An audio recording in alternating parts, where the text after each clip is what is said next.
waxaan marka ugu horeysa u hambaleynayaa dhammaan dadka muslimiinta ah gaar ahaan dadka Soomaaliyeed caawa oo ku beegan habeenkii 27aad ee Ramadaan oo 10kii dambe ah oo ah maalmihii barakeysnaa oo quraanku lagu sheegay oo ahayd habeenkii Laylatul Qadriga waxaan dhammaan dadka muslimiinta dadka Soomaaliyeed uga baryayaa fadliga habeenkan inuu naxariis iyo deganaan Ilaahay siiyo gaar ahaan dadka Soomaaliyeed waxaan Ilaahay ugu rajeynayaa in ay dibtii faraha badneed muddada dheer ku jiraan inuu Ilaahay ka saaro qulubtooda isku soo jeediyo iyagana Ilaahay idinkiis midnimadooda iyo wadajirkooda iyo dawladnimadooda Ilaahay u taabageliyo sidoo kale waxaan rabaa inaan u hambaliyeeyo gudoomiyaha golaha shacabka ee caawa saqdan dhexe lagu doortay magaalada Muqdisho gudoomiye Aadan Madoobe oo horeyna u soo noqday gudoomiye waliba xilli adag oo xilligii kala guurka oo TFGdii iyo maxaakimtii ay ku bahoobeen oo walaaloobeen oo ay 550 xildhibaan noqday xilligaasna hogaaminayay waxaan u rajeynayaa in marxaladan adag ee labaad inuu noqdo gudoomiye ka samata bixiya isku wada bulshada Soomaaliyeed gaar ahaan xildhibaanada sidoo kale waxaan rabaa inaan u mahad celiyo oo halka ugu hambaliyeeyo gudoomiyaha ku meel gaarka ahaa ee golaha shacabka gudoomiye Dabancad iyo guddigii doorashooyinka oo runtii muujiyay isxilqaan dulqaad iyo karti dheeri ah waxaan sidoo kale rabaa inaan u mahadnaqo xildhibaanada guud ahaan maanta muujiyay waqtiga dheer ee Soomaaliyeed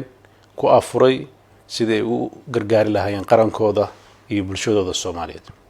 sidoo kale waxaan rabaa inaan u hambaliyeeyo ra'iisul wasaaraha Jamhuuriyadda Federaalka Soomaaliya iyo musharaxiinta iyo dhammaan siyaasiyiinta maanta ka qayb qaadatay in ballantaas 27ka ay hirgasho ilaa iyo saaka ilaa ay caawa fiidki intay ka bilaabanaysa waxa lagu jiray dadaal dheer oo lagu xaqiijinayo in ay xildhibaanadu galaan hoolkii ay ku codeyn lahaayeen oo codeyntu dhacdo iyadoo dib badan laga mutaystay isortaag badan la sameeyay dulqaadkii iyo wada hadaladii dheeraad waxa lagu guuleystay in doorashadii ay ku dhacdo si nabad ah waxaan si gaar ah ugu mahad celinayaa iyadana ciidamada ammaanka oo runtii iyagoo amar khaldan haystay haddana muujiyay in ay fahmaan wadciga oo ay la qaybsadaan dadka arintaa ku hawshanaa siday arintaa u xalin lahaayeen si gaar ah ayaan uga mahad celinayaa dhalinyarada ammaanka magaalada Muqdisho iyo garoonka magaalada Muqdisho ay ku dhex taalo hangarka lagu dooranayo mas'uuliyiinta ka ah sida isxilqaanka lahayd ay arintaa ugu dhabar adeegeen oo ugu guuleysteen waxa intaas kadib rajeynayaa inta hartay ee gudoomiyaasha gudoomiye ku-xigeenada koowaad iyo labaad in iyadana ku soo dhamaato si degan oo xasilan oo runtii bulshada Soomaaliyeed midnimadooda ururisa dabcan bulsho kala qaybsan xildhibaano la kala qaybiyay adkaatay in qofkii dalka u dantaha la garto dood fara badan iyo isxilqaan fara badan oo ay muujiyeen xildhibaanada iyo dadka siyaasiyiinta ee doonaya inuu dalkan samata baxo kadib waxa lagu guuleystay inuu isbedel degan oo hufan oo walaalnimo u dhaco waxaan rajeynayaa lama kala guuleysan waa la wada guuleystay dalkuna wuxuu galay marxalad cusub wuxuu yeeshay gudoon cusub cidii Ilaahay u gartay ayaa gudoon ku guuleysatay laakiin muhiimadeenu waxa ahayd in ay doorashadu dhacdo oo gudoon cusub la doorto waxaan uga mahad celinayaa intii dadaalkaas ka qayb qaadatay qayb kasta oo yihiin waxaan rajeynayaa inta dhiban inay si wanaagsan ku dhacdo waxaan rajeynayaa muddada yar ee hartay ee ka hartay doorashooyinka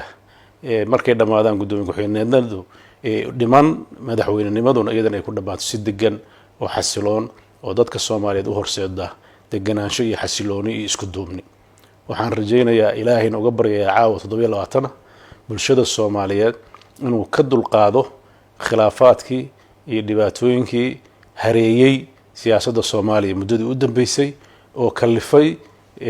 dhiig inuu daato oo kalifay burbur badan oo hay'adihii dawladda ku dhacay oo uu kalifay khilaafaad hareeyay in dalku uu mugdi galo hubanti la'aanna galo waxaa hadalkayga caawa kusoo koobayaa hambalyadaas waxaan si gaara iyadana uga mahad celinayaa beesha caalamka oo runtii mar walba jeclayd garabna taagnay dadka Soomaaliyeed sidii u guuleysan lahaayeen sidii loo ilaalin lahaa nidaamka sidii loogu guuleysan lahaa in dalku doorasho degan ka dhacdo gaar ahaan ciidamada AMISOM oo hadda loo bixiyay ADMIS khaasatan generaalka hogaamiya sector 1 ee ku taalo meesha doorashada ka dhaceysay dhammaan cid kasta oo gacan ka geysatay inay maanta doorashada si nabdoon ku dhacdo oo degan waan u mahad celinayaa siyaasiyiinta Soomaaliyeed musharaxiinta dhammaantood iyo xildhibaanada waxaan u rajaynayaa in ay ku guuleystaan in inta dhiman ay si nabdoon oo degan oo Ilaahay ugu soo dhameeyo iyaguna ay gacan ka geystaan والسلام عليكم ورحمة الله وبركاته الحاجاته داني بشرحن الدورتو